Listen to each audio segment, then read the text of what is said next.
Hi friends, கர்த்தராகிய இயேசு கிறிஸ்துவின் இனிய நாமத்தினாலே உங்கள் அனைவரையும் நான் வாழ்த்துகிறேன். சங்கீதம் 23:5 எப்படியாய் வாசிக்கிறோம், என் தலையை எண்ணெயால் அபிஷேகம் பண்ணுகிறேன். இங்க சங்கீதக்காரன் தாவீது இந்த 5ஆம் 6ஆம் வசனத்துல சங்கீதம் 23 அவன் ராஜாவாக அவன் மாறின பின்பாக தன்னுடைய அனுபவத்தை எழுதுகிறான்.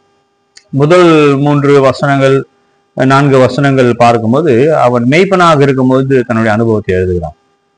இங்க இந்த 5ஆம் 6ஆம் வசனம் அவன் ராஜாவாக அவன் மாறும்பொழுது ஆண்டவர் அவனுடைய தலை எண்ணெயால் அபிஷேகம் பண்ணி தன் சத்துருக்கள் முன்பதாக அவனை உயர்த்துகிறத பார்க்கிறோம்.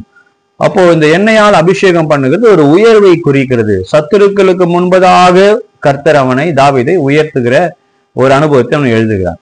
அப்ப அபிஷேகம் என்பது நம்முடைய தலையை அது உயர்த்துகிறது. ஹல்லேலூயா. பரிசுத்த ஆவியானவர் கொடுக்கிற அபிஷேகம் நம்மை உயர்த்தும். நம்முடைய சத்துருக்களுக்கு முன்பதாக அது நம்மை உயர்த்தும். எந்த இடத்துல அவமானங்கள் வந்ததோ, எந்த இடத்துல நிந்தனைகள் போராட்டங்கள் வந்ததோ, எந்த இடத்துல ஏளனமாக நாம் நடத்தப்பட்டோமோ அதே இடங்களிலே அதே நபர்கள் முன்பதாக கர்த்தர் என்ன பண்ணுவாரா, நம்மள உயர்த்துவார். ஆமென். அவருடைய அபிஷேகம் நம்மை உயர்த்தும். அதுதான் இங்க என் தலை எண்ணெயால் அபிஷேகம் பண்ணுகிறேன் என்று சொல்லி தாவீது சொல்லுகிறான். அதே நேரத்துல இங்க முதல் 3 வசனங்கள் நான் சொன்னேன், அது அவன் மெய்ப்பனாக இருக்கும் பொழுது அவன் அனுபவத்தை எழுதுகிறான். அங்க நான் தாழ்ச்சி அடையேன், புல்லுள்ள இடங்களை மேய்த்தேன்னு சொல்லி வாசிக்கும். அதே நேரத்துல இங்க அவன் ராஜாவாக இருக்கும்போது மாத்திரம் அபிஷேகம் அல்ல, இந்த எண்ணெய் வேற ஒரு காரியத்துக்கு அந்த மெய்ப்பர்கள் அந்த எண்ணெயை பயன்படுத்துவார்களாம். ஏன் இங்க தாவீது எண்ணெய் குறித்து சொல்லலாம்னு சொன்னா, அவர் ஒரு காலத்துல மெய்ப்பனா இருந்தார்.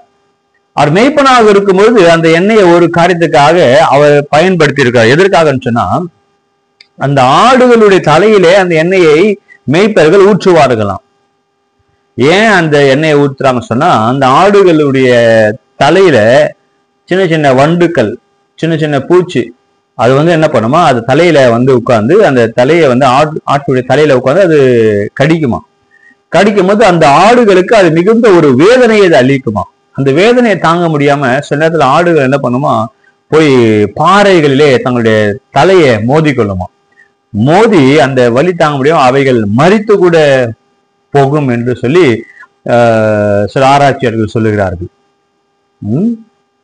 சோ இந்த எண்ணெய் அந்த ஆட்டுடைய தலையில அதை ஊற்றும் பொழுது அந்த எண்ணெய் அது அந்த பூச்சிகளோ அந்த வண்டுக்களோ அந்த எண்ணெயுடைய வாசனைக்கு உட்காராதான். அந்த எண்ணெய் இருக்கும்போது அவைகள் விலகி ஓடும்.